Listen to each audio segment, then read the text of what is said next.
Zimbabwe তাহলে লিডটা নিয়েই নিল।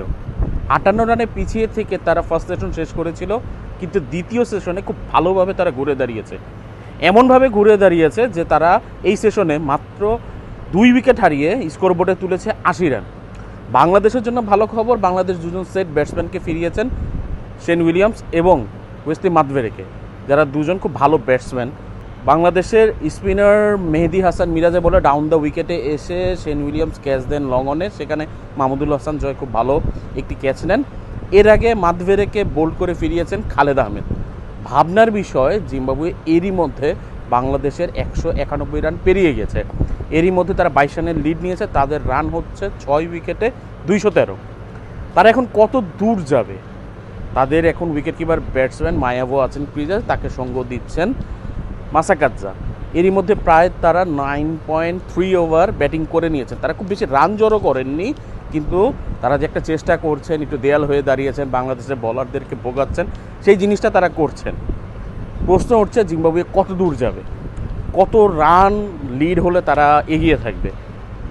তাদের যেহেতু প্রায় অলমোস্ট 10 ওভার ব্যাটিং করে ফেলেছেন, তারা যদি সেশনে আরও 1 ঘন্টাও ব্যাটিং করেন তাহলে লিডটা হতে পারে 50-এর কাছাকাছি, অথবা যদি আরও ভালো ব্যাটিং করেন তাহলে 50-এরও বেশি রান লিড হয়ে যেতে পারে। তাদের যে উইকেট কিপার ব্যাটসম্যান, তিনি একটু রান করছেন মায়াভো। দেখার বিষয় তিনি কত দূর যান, তার উপরেই নির্ভর করবে অনেক কিছু। তিনি যদি আরও ভালো ব্যাটিং করেন, বাংলাদেশের ব্যাটসম্যান বলারদেরকে কড়া শাসন করেন, তাহলে জিম্বাবুয়ের রান যদি 80 থেকে 100 রানের লিড হয় তাহলে বাংলাদেশের জন্য দুশ্চিন্তার কারণ হবে।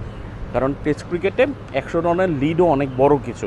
আর বাংলাদেশের ব্যাটসম্যানরা এখন যেহেতু ছন্দে নেই, সেই জায়গাটায় বলারদেরই এখন আসলে মূলত দায়িত্ব আরও বাড়িয়ে নিতে হবে। নাহিদ রানা প্রথম সেশনে খুব ভালো বোলিং করেছেন, দ্বিতীয় সেশনেও ভালো বোলিং করেছেন, কিন্তু উইকেটের স্বাদ তিনি পাননি। খালেদ আহমেদ ফিরিয়েছেন মাদভেরেকে, দারুণ একটি ইনসুইন বলে তিনি তার উইকেট উপচে ফেলেন। বাংলাদেশের স্পিনার তাইজুল খুব একটা ভালো করতে পারছে না, বল পুরনো হয়ে গেছে, উজ্জ্বলতাও কমে গেছে। এখন আসলে বল টার্ন করার কথা, কিন্তু উইকেট থেকে তেমন একটি সহায়তা তিনি পাচ্ছেন না। এখন দেখার বিষয় লাস্ট সেশনে দ্বিতীয় দিনের বাংলাদেশ কেমনভাবে ফাইট ব্যাক করে। দ্বিতীয় সেশনে 2 উইকেট নিয়েছে, শেষ সেশনে যদি আরও ভালো বোলিং করতে পারে তাহলে হয়তোবা আজকে জিম্বাবুয়েকে তারা অল আউট করতেও পারে। বাংলাদেশ কি পারবে 100-র নিচে লিডটা রাখতে? সেটাই একটি বড় প্রশ্ন। ওয়ালটন আবারও মিলিনিয়ার অফারে ওয়ালটন ফ্রিজ কিনে আপনিও হয়ে যেতে পারেন মিলিয়নিয়ার। মিলিনিয়ার ছড়াছড়ি দেশ জুড়ে, এটা শুধু ওয়ালটেনই পারে।